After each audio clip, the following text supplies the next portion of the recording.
Ashiye monakalo lomkhulu emalungu emphakathi kulandzela kutitapela ngebunyende endzaweni yekutsenga lensha eMatsulu njengalokhu titolo lokufaka ikhatsi letitsengisa tjwala, timphahla nemithi nekudla kusele kungena lutfo.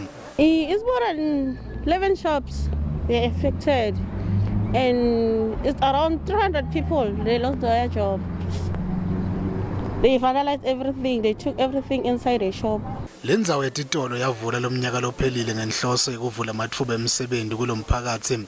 Labaningi kulinzeleke ukuthi balahlekelwe imisebenzi ngemuva kwalomonakalo. We take a stock and including the scooters.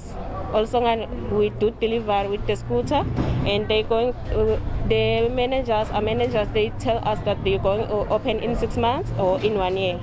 I don't think normal people would do such a thing, because this is our job actually. They pay our bills, our kids are gonna starve out there, and what you guys gonna gain?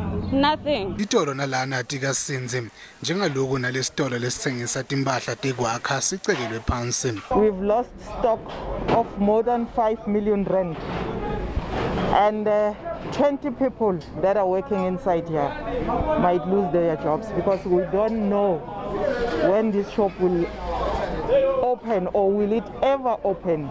Kuboshwe bantfu lababili ngemuva kokutitapela isitolo lesitsengisa tjwala enkhabeni yelidolobha iMbombela Itolo. Titolo letiningi solo tivaliwe ngenhloso yokuqinisekisa kuvikeleka kwemphahla yato. Lamanye amalungu emphakathi lokufaka ikhatsi bashayeli bematekisi bathethe isinqumo sokugadza letitolo.